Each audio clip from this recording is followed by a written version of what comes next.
Hello student, स्वागत है आपका मेरे YouTube channel educate to elevate में। बच्चों, आज हम शब्दों के संसार के बारे में पढ़ेंगे। शब्दों की दुनिया बहुत विचित्र होती है। बच्चों, ये शब्द आते कहाँ से हैं? ये शब्द क्या हैं?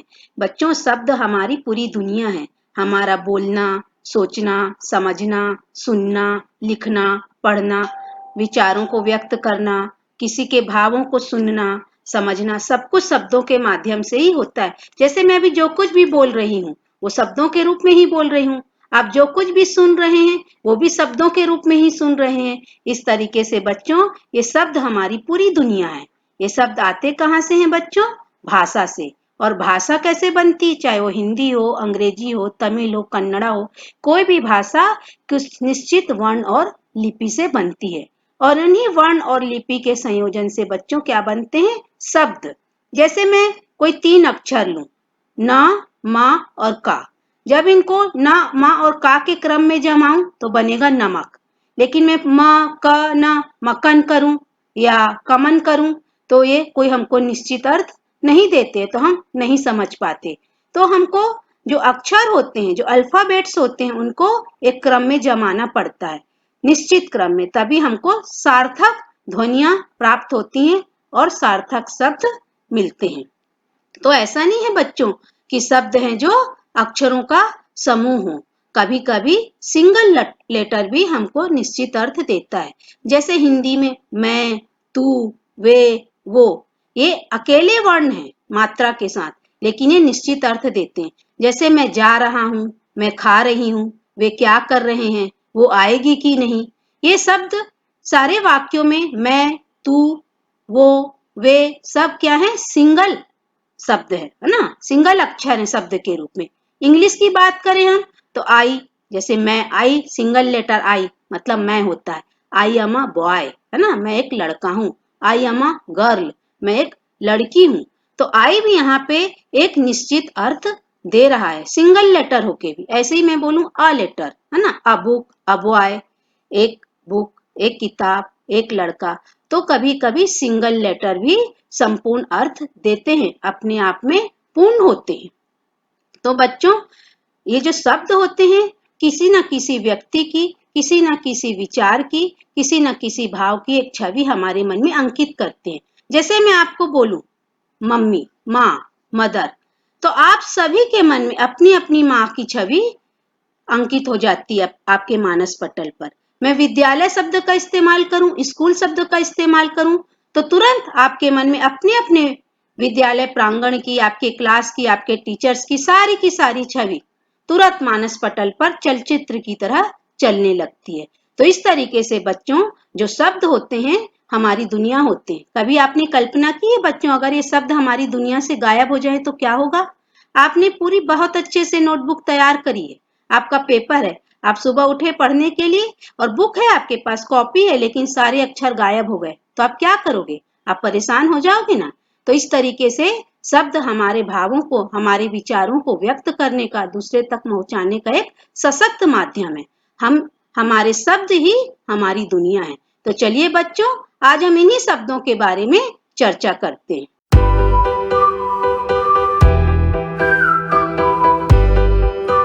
बच्चों, हर शब्द एक प्रतीक है, एक निशान है, जो हमें किसी न किसी व्यक्ति, वस्तु, स्थान, गुण, घटना, गतिविधि आदि को बताते हैं। ये शब्द परिस्थितियों के अनुसार निर्मित भी होते हैं और विलुप्त भी होते हैं। जैसे आज हम वर्तमान में कोविड-19 संक्रमण के कारण घर में बैठे हैं और हमारी सारी क्लासेस ऑनलाइन हो रही हैं। तो कई ऐसे वर्ड्स हैं जो हम नहीं जानते थे, internet, Cisco Webex, Google meeting, virtual class, ये सब शब्द हम अभी 2-4 साल पहले जानते भी नहीं थे, लेकिन आज वो हमारी जिंदगी का अहम हिस्सा बने हुए। और कुछ समय पहले हम जाएं तो हम मोबाइल के बारे में भी नहीं जानते थे, हमारे शब्दकोश में शब्द था ही नहीं, लेकिन परिस्थितियां नए नए शब्दों से हमको अवगत कराते रहती हैं और नए नए शब्दों के बारे में हमको बताते रहती हैं। इस तरीके से बच्चों, ये पूरे शब्द जो हैं किसी न किसी भाषा से हमारे जीवन में शामिल होते हैं और समय के साथ विलुप्त भी होते जाते हैं। तो जो शब्द हैं बच्चों, भाषा के अनुसार चेंज भी होते हैं और उनका अर्थ भी भाषा के अनुसार बदलता है। जैसे कि हम शब्द ले होम, है ना, HOME होम। तो होम हिंदी में जब हम लिखेंगे होम तो इसका मतलब होता है हवन, लेकिन जब हम इंग्लिश में HOME होम लिखेंगे तो उसका मतलब क्या होता है बच्चों, उसका मतलब होता है घर। तो भाषा के कारण देखिए शब्द का अर्थ कैसे बदल गया है। हिंदी में होम का मतलब हो गया हवन और इंग्लिश में होम का अर्थ हो गया घर। इसी तरीके से एक शब्द है बनाना। हिंदी में हम बनाना का मतलब बोलते हैं निर्मित करना, लेकिन इंग्लिश में जो स्पेलिंग है BANANA, बनाना मतलब होता है केला, एक फ्रूट का नाम है। इसी तरीके से शब्द है जग। जग यानी हिंदी में क्या होता है संसार, और JUG जग इंग्लिश में इसका मतलब होता है लोटा। इस प्रकार बच्चों किसी भी भाषा को सीखने के लिए शब्दों का रूप, अर्थ, उनके सही उपयोग को सीखना अत्यंत आवश्यक है। अब सही उपयोग मतलब क्या है, जैसे मैं बोलूं mister Mohan is a beautiful, है ना, ब्यूटीफुल पर्सन। तो अब यहाँ पे मिस्टर मोहन क्या है, पुल्लिंग है ना, मस्कुलाइन जेंडर है, तो हम वहां पे ब्यूटीफुल इस्तेमाल नहीं कर सकते, वहां हमको क्या इस्तेमाल करना पड़ेगा, handsome. Mister Mohan is a handsome person, handsome आएगा, क्योंकि जो मस्कुलाइन जेंडर होता है उसके लिए ब्यूटीफुल वर्ड का हम इस्तेमाल नहीं कर सकते, वहां पे हैंडसम वर्ड का ही इस्तेमाल होता है। ब्यूटीफुल गर्ल्स के लिए, है ना, फेमिनाइन जेंडर के लिए इस्तेमाल होता है। तो हमको इसी तरीके से शब्दों को बहुत सोच समझकर, देख सुनकर उसका उपयोग करना आना चाहिए। तो इसके लिए हमें अपने शब्दों की संपदा को भी बहुत बढ़ाना पड़ेगा। अब ये शब्द क्या हैं, ये क्या काम करते हैं, तो आइए हम जानते हैं कि शब्द हमारे लिए इतने महत्वपूर्ण क्यों हैं। तो बच्चों शब्द नाम बताने का काम करते हैं। जैसे मैं अपना नाम बताऊं, मेरा नाम श्रीमती रश्मि अग्रवाल है, तो जो शब्द है रश्मि और अग्रवाल ये मेरा नाम बता रहा है। आपका भी कुछ नाम होगा आप सभी का, तो शब्दों के द्वारा ही आप अपना नाम बता पाओगे, बोलोगे चाहे लिखोगे तो उनको शब्दों का जामा पहनाओगे। दूसरा क्वालिटी बताने का काम, शब्द गुण भी बताते हैं। जैसे मेरे बारे में क्या बताएंगे कि मैं शिक्षिका हूँ, मैं पढ़ाती हूँ, मेरा व्यवसाय बताएंगे, मैं एक अच्छी शिक्षिका हूँ तो अच्छा शब्द, या I am a good teacher, तो जो गुड शब्द है ये मेरी क्वालिटी बताएगा। मैंगो इज स्वीट फ्रूट, है ना, तो यहाँ पे स्वीट मैंगो की क्वालिटी बताएगा। तीसरा होता है कुछ ऐसे शब्द होते हैं जो शब्दों से शब्दों को जोड़ने का काम करते हैं, एंड, बट, हिंदी में और, अथवा, ये दो शब्दों को जोड़ने का काम करते हैं। तो इस प्रकार बच्चों कार्य के आधार पर अंग्रेजी में 8 तरह के शब्द होते हैं। इन 8 तरह के शब्दों को हम noun, pronoun, verb, adjective, adverb, prepositions, conjunction and interjection में बांटते हैं, और इसी आधार पर हम इनको पढ़ते हैं, और इनको हम पार्ट्स ऑफ स्पीच भी बोलते हैं। इनको हम डिटेल में भी पढ़ेंगे। तो सबसे पहले हम ये देखिए इनका हिंदी में भी बता देती हूँ। नाउन यानी संज्ञा, प्रोनाउन यानी सर्वनाम, वर्ब यानी क्रिया, एडजेक्टिव यानी विशेषण, एडवर्ब यानी क्रिया विशेषण, प्रीपोजिशन यानी संबंध सूचक शब्द, कंजक्शन यानी समुच्चय बोधक शब्द, और इंटरजेक्शन मतलब विस्मयादि बोधक शब्द। अब हम सबसे पहले पढ़ेंगे नाउन के बारे में, नहीं संज्ञा के बारे में। संज्ञा क्या होती है, संज्ञा, noun is the name of a person, place और ए थिंग, मतलब संज्ञा नेमिंग वर्ड्स होते हैं। इससे हमको किसी व्यक्ति का, किसी वस्तु का या किसी स्थान के नाम के बारे में पता चलता है। जैसे यहाँ पे कुछ शब्द हमने उदाहरण के रूप में लिए हैं, कैलाश, टॉम, थॉमस, है ना, ये सब क्या है, ये किसी व्यक्ति के नाम है। लंदन, टेम्पल, बिलासपुर, रायपुर, ये स्थान के नाम होते हैं। Laptop, mobile, computer, book, table, pen, ये सब क्या है, वस्तु के नाम। तो इस प्रकार नाउन या संज्ञा से हमें व्यक्ति, वस्तु और स्थान के नाम के बारे में पता चलता है। संज्ञा हमें किसी व्यक्ति के प्रोफेशन के बारे में बताती है। जैसे मेरा प्रोफेशन क्या है, टीचर, आई एम टीचर, तो मैं टीचर शब्द से मेरा व्यवसाय पता चलेगा, कोई डॉक्टर होगा, कोई कारपेंटर होगा, कोई म्यूजिशियन होगा। तो इन सब संज्ञा से इन सब के बारे में भी पता चलता है। दूसरा होता है प्रोनाउन।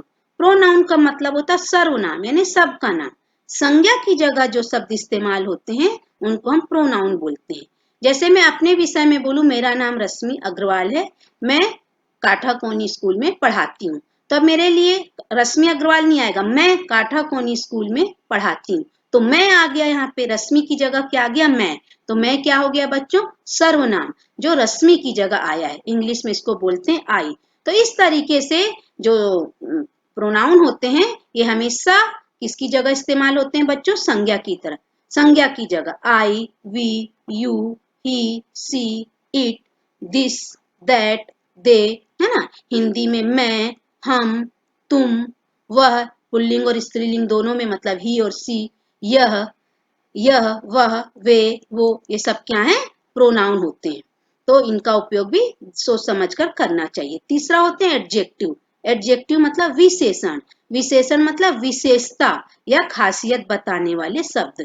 वे शब्द जो संज्ञा या सर्वनाम की विशेषता बताते हैं, है ना, उनके गुण के बारे में बताते हैं। कोई वस्तु लंबी है या खट्टी है ना, या कोई व्यक्ति अच्छा है, काला है, गोरा है, उनका सब कुछ गुण, दशा, स्वभाव, रंग बताते हैं, तो वे क्या कहलाते हैं, एडजेक्टिव या विशेषण। जैसे यहाँ पे एग्जाम्पल ली हूँ, Mohan says he is beautiful, ये मैं बता चुकी हूँ, इट इज रॉन्ग। ब्यूटीफुल के स्थान पर मस्कुलाइन जेंडर के लिए हैंडसम आएगा। फिर मैं बोलूं कि Ram is a good boy, तो यहाँ पे गुड क्या होगा बच्चों, एडजेक्टिव होगा, जो कि राम की विशेषता बता रहा है कि वो एक अच्छा लड़का है, तो यहाँ पे अच्छा या गुड एडजेक्टिव होगा। अब वो चौथा है वर्ब। वर्ब यानी क्रिया। वे शब्द जिनसे कुछ करने या होने का बोध होता है, हम उनको क्या बोलते हैं, क्रिया, है ना, वर्ब।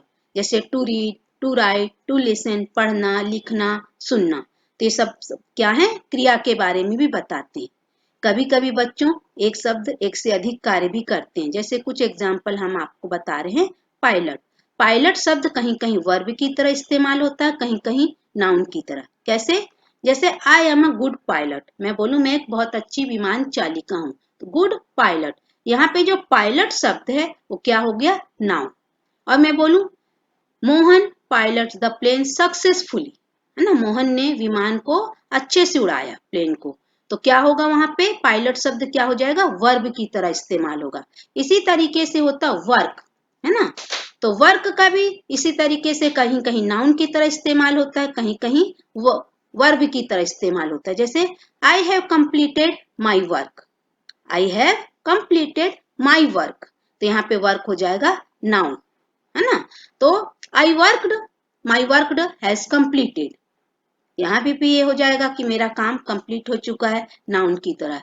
तो कुछ शब्द होते हैं, ये हमको देखना पड़ता है कि हम उन शब्दों को नाउन की तरह इस्तेमाल कर रहे हैं कि वर्ब की तरह इस्तेमाल कर रहे हैं, ये हमको सेंटेंस को देख के समझ में आ जाता है। अगला है एडवर्ब। एडवर्ब मतलब क्रिया की विशेषता बताने वाले शब्द या काम करने का ढंग बताने वाले शब्द क्या कहलाते हैं, क्रिया विशेषण। इंग्लिश में इनको बोलते हैं एडवर्ब। जैसे धीरे धीरे, तेजी से, अच्छी तरह से। जैसे राम धीरे धीरे पढ़ाता है, राम धीरे धीरे पढ़ता है, राम धीरे धीरे खाता है। तो राम की खाने की विशेषता है कि धीरे धीरे खाता है, राम की पढ़ने की विशेषता है कि धीरे धीरे पढ़ता है। राम तेजी से दौड़ता है, तो फास्ट, तेजी शब्द क्या हो जाएगा, उसकी विशेषता हो जाएगी, उसके दौड़ने की विशेषता हो जाएगी, है ना। कोई अगर अपने काम को अच्छे से परफेक्टली कंप्लीट करता है, तो परफेक्टली शब्द, नाइसली, ये सब शब्द क्या हो जाएंगे, उसके काम की विशेषता बताएंगे कि अपने वर्क को वो परफेक्टली कंप्लीट किया है। तो ये सारे वर्ब जो शब्द हैं, वर्ड हैं, ये क्या कहलाते हैं, एडवर्ब, क्योंकि ये हमारे काम करने के तरीके को बताते हैं। और एडवर्ब है जो बच्चों आसानी से अंत में एल वाई लगे होते हैं, पहचाने जा सकते हैं। ऐसा नहीं कि हर वर्ड में एल आई लगा होगा तो आप जान जाओगे एडवर्ब है, कई शब्द में नहीं भी लगा रहता तो भी वो एडवर्ब होते हैं। जैसे मैंने यहाँ पे आपको बताया फास्ट और फास्टली, जो फास्टली होता है ये गलत होता है बच्चों, फास्ट जो शब्द है ये सही एडवर्ब है। अब अगला है प्रीपोजिशन। प्रीपोजिशन का मतलब है संबंध सूचक शब्द, मतलब संबंध बताने वाले शब्द, है ना। तो जैसे अ प्रोडक्ट ऑफ इंडिया, अगर हमने कोई सामान हम मार्केट में लेने जा रहे हैं, अभी बहुत चल रहा है स्वदेशी विदेशी, है ना, स्वदेशी अपनाओ, तो मान लो हम स्टोर में गए तो वहां पे लेबल लगा हुआ है कि जितने भी ये प्रोडक्ट है इंडिया के हैं, तो अ प्रोडक्ट ऑफ इंडिया मतलब यह जो सामान है भारत का उत्पाद है। तो यहाँ पे जो ऑफ शब्द है बच्चों, ये प्रीपोजिशन है, ये संबंध बता रहा है सामान का भारत से, है ना। ऐसी आपकी जेब में मान लो पेन रखी है, तो आप बोलोगे there is a pen in my pocket, मतलब मेरे जेब में एक पेन है। तो पेन का संबंध क्या, जेब से बता रहा है, कौन सा वर्ड, इन, तो ये भी प्रीपोजिशन हुआ। तो इस तरीके से बच्चों एक और एग्जाम्पल है बेटवीन। ऐसी बेटवीन होता है, एमॉन्ग होता है। अगर टीचर दो बच्चों के बीच कुछ चीज बांट रही है तो वहां बिटवीन आएगा, और बहुत सारे बच्चों के बीच बांटेगी, सर्कुलेट करेगी तो अमोंग आएगा। तो ये जो बिटवीन और अमोंग ये क्या होते हैं बच्चों? प्रीपोजिशन होते हैं। इस तरीके से और भी बहुत सारे शब्द हैं जो प्रीपोजिशन की तरह इस्तेमाल होते हैं, on, upon, behind, besides, up, down, है ना। जैसे आपके घर के सामने बगीचा है, there is a garden in front of my house. तो इन फ्रंट मतलब आपके घर के सामने, तो ये जो इन फ्रंट शब्द है वो वहां पे प्रीपोजिशन का काम कर रहा है। अगला है कंजक्शन। कंजक्शन का मतलब है इस शब्द से शब्द को और वाक्य से वाक्य को जोड़ने का काम करने वाले शब्द, मतलब समुच्चय सूचक शब्द। ये होते हैं हिंदी में और, एवं, तथा, व। जैसे राम और श्याम, है ना, और सीता और गीता। तो इस तरीके से जो हिंदी में उदाहरण है ये कंजक्शंस के हैं। जॉन एंड मेरी, तो एंड जो शब्द है यहाँ पे कंजक्शन का काम कर रहा है। अगला है इंटरजेक्शन। इंटरजेक्शंस का मतलब होता है विस्मयादि बोधक, है ना, अनायास या आश्चर्य से निकलने वाले शब्द। ओ सो सैड, अगर हम कुछ बुरा हो जाता तो हम ऐसे बोलते हैं ना, ओ सो सैड। अगर हम मैच जीत जाते हैं या कोई काम अच्छे से कर ले, हुर्रे हम बोलते हैं। हम मतलब हम बहुत खुशी प्रकट होती है हुर्रे शब्द से। और हम दुखी होते हैं तो ओ आउच, चोट लग जाती तो हम आउच बोलते हैं। तो ये सारे जो शब्द हैं ये विस्मयादि बोधक होते हैं, और विस्मयादि बोधक शब्दों को पहचानने का तो बहुत आसान तरीका है, ये वाला चिन्ह, है ना, एक्सक्लेमेशन मार्क्स इसको बोलते हैं। ये जिन भी शब्दों के, जिन भी वाक्यों के आगे लगे होते हैं तो हम जान जाते हैं कि एक्सक्लेमेटरी वर्ड है, ये एक्सक्लेमेशन मार्क लगा हुआ है क्योंकि इसमें। इस तरह बच्चों शब्दों का लंबा चौड़ा विशाल संसार इन्हीं 8 प्रकार के शब्दों में समाया हुआ है। हम जैसे जैसे आगे बढ़ेंगे बच्चों इनके बारे में विस्तृत चर्चा करते रहेंगे। इस तरह बच्चों हमारे शब्दों का जो संसार है इन्हीं 8 प्रकार के शब्दों में समाया हुआ है। हम जैसे जैसे आगे बढ़ेंगे इन शब्दों के बारे में आपको डिटेल से बताते रहेंगे। तो उम्मीद है बच्चों आप लोग को आज की क्लास पसंद आई होगी। तो मेरे चैनल को लाइक, शेयर एंड सब्सक्राइब करना ना भूलें, और बेल आइकन को प्रेस करें ताकि आपको मेरे वीडियो के नोटिफिकेशन सबसे पहले मिलते रहें। Bye bye.